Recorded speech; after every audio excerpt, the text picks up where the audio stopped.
Live from WSIL TV in high definition, this is News 3. Straight ahead this morning, a high-speed chase near the White House and the U.S. Capitol causes panic in our nation's capital. We'll have the very latest coming up. Plus, in our To Your Health segment, we'll take a closer look at the benefits of a glass of beer, but there's a downside as well.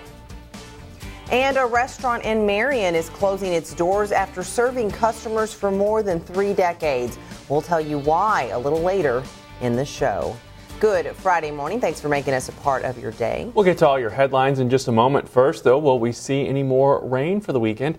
Ashley is here with the details of the forecast. Good morning, Ashley. Good morning. Yesterday, of course, we saw some more rain across the area, depending on where you were. During the afternoon, most of us were dry. Again today, mostly dry conditions, but a few spotty showers and storms will be possible. We're starting off the day warm yet again. 72 degrees in Marion, 70 in Harrisburg and Carbondale and Cape Girardeau, 71 in Paducah. Right now, the bulk of the precipitation and especially the strong storms are well to our north and west, moving through parts of Iowa and even toward Kansas City. We are going to stay dry throughout much of the day, but if you are doing any traveling, chances are you're going to run into that rain further off to the north and west, and even a small chance for showers near Indianapolis. Temperatures here at home will be in the 70s at 9 o'clock with partly cloudy skies. The chance for a few isolated storms will pop up later this afternoon, with temperatures warmer than yesterday, rising into the mid-80s, and winds could be breezy at times as well out of the south. We'll talk about your chances for rain over the weekend and how that may impact any of your outdoor plans. Also look ahead to the high school football forecast coming up in just a bit. A lot of folks want to know about that. Yeah, exactly. Thank you, Ashley. There is new information this morning about the car chase that ended with a woman's death yesterday near the White House and Capitol building. She's identified as Miriam Carey, a 34-year-old mother and dental hygienist from Connecticut. Police shot and killed her. ABC's Tamon Bradley is on Capitol Hill with the latest. 47 minutes of chaos in Washington, a high-speed chase and lockdown of the U.S. Capitol. Police say 34-year-old Miriam Carey is responsible for the frightening moments. Overnight, police descended on her Stamford, Connecticut home looking for clues. Carey's family members tell ABC News she was suffering from postpartum depression, serious enough to require hospitalization.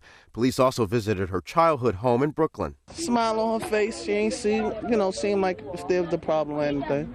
The lockdown in Washington started at 2:12 p.m. The driver of a black sedan rams into a barrier outside the White House. Police swarmed the scene, but the driver pulled away. The first shots are fired. Shortly after they arrived, I heard the gunshots and then the car tore out of the area. Then a chase up Pennsylvania Avenue. The driver stops at the base of the U.S. Capitol. Everyone inside the Capitol complex was told to shelter in place. Congressmen walking outside were informed to hide their identities. He says, well, take your pin off. We wear these little pins around. And so he told me to take the pin off. He goes, because you could be a target. The driver again tries to flee, and police fire into the vehicle, killing the woman. Inside Carey's car, no weapons, but something much more alarming, a 1-year-old baby who was unhurt. 2 officers, one from the Capitol Police and one from the Secret Service, were injured in the chase. Those brave men and women of the Capitol Police who stopped this threat are not being paid. They won't see their money until the government shutdown ends. Tamon Bradley, ABC News, Capitol Hill.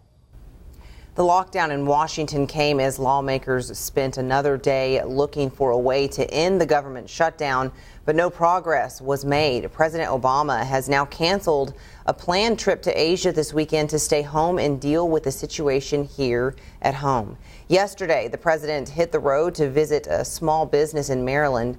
He said the longer the shutdown goes on, the more the economy will suffer. Mr. Obama also blamed House Speaker John Boehner for not calling a bill that funds the government without affecting the Affordable Care Act. The speaker says if the president would negotiate to fix flaws in the health care law, the shutdown would end.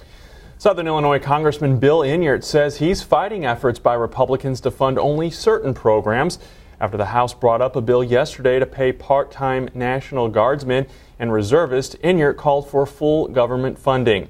The congressman told his colleagues, quote, "Let's call it what it is, put our government back to work. If you are a patriot behind that American flag pin, you have the guts to show it." Enyart says all federal workers deserve to be paid and Congress should not be put on do it piecemeal. And on the Crime Watch this morning, police in Western Kentucky are looking for 2 men after a violent home invasion. Authorities say the men broke into a Carlisle County home early yesterday morning. One had a gun, the other had a knife, and they demanded money from the homeowner. Authorities say that homeowner tried to disarm the attackers, but they stabbed him several times and shot him before getting away. The victim was taken to a Tennessee hospital. There is no word this morning on his condition. Also in Western Kentucky, one person is under arrest and another is on the loose after a high-speed chase. It happened yesterday afternoon on Interstate 24 in McCracken County. A Kentucky State Police trooper was trying to pull over an SUV being driven by Jonathan Crum, but he refused to stop.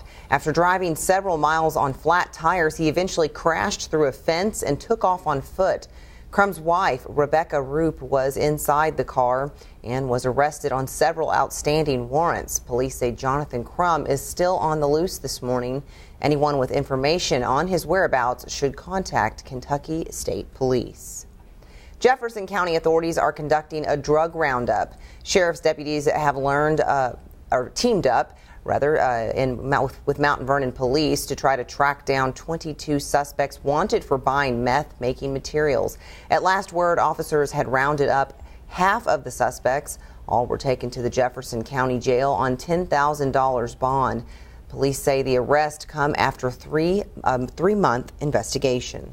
A longtime federal judge in Southern Illinois is stepping down. Phil Gilbert says he'll retire in March after he turns 65. Gilbert has been a U.S. District Judge since 1992. Now, he's not giving up his robe entirely, though.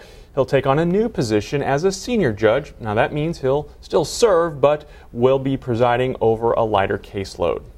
Investigators in Wisconsin now know what caused part of a busy bridge to sag. A section of that bridge dipped several feet last week. Authorities say a unique combination of wet soil underneath and corrosion of the bridge structure are to blame. Crews are now looking at the other piers to see if there are similar problems.